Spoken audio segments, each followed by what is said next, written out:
Moi j'ai les idées, puis après il faut les réaliser. Le musée, c'est un peu ma caverne d'Ali Baba depuis l'enfance, depuis toujours.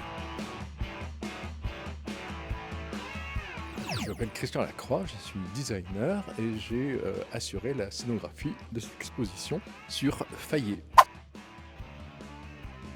J'ai toujours entretenu d'excellentes relations avec ce musée.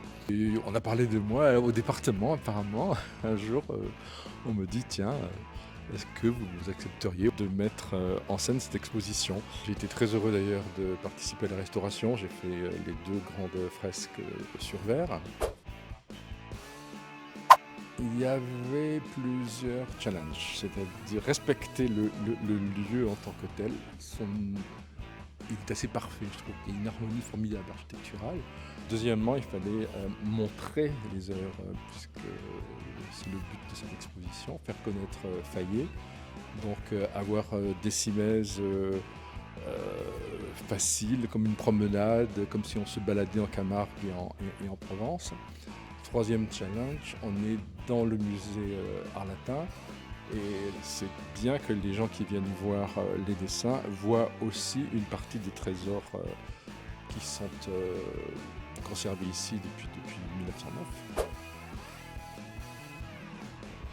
Camargue et la Provence, je suis né là, je suis né dans le chaudron, j'ai été pétri, j'ai été fabriqué ici. Et le sujet Mireille, parce que moi j'ai 74 ans, et ma génération on a été très baignée, aujourd'hui peut-être moins, mais par les traditions, par la littérature de Mistral. Quand je suis scénographe, quand je suis costumier pour le théâtre, là il y a des rêves d'enfants qui se réalisent. Et si on m'avait dit quand je venais à 5, 6, 7, 8 ans ici, que je réaliserais des fresques de 4 étages sur 2 côtés, mais je n'aurais pas cru, quoi. Et quand j'ai eu des Molières pour mes costumes, ça a été une satisfaction, un sentiment de fierté que j'avais jamais éprouvé, même quand j'ai eu des prix aux États-Unis pour la mode. C'était pas pareil. Là, ça parlait à mes tripes, quoi. Il y a une terre contre laquelle je pourrais jamais, que je ne renierai jamais, je veux dire, hein.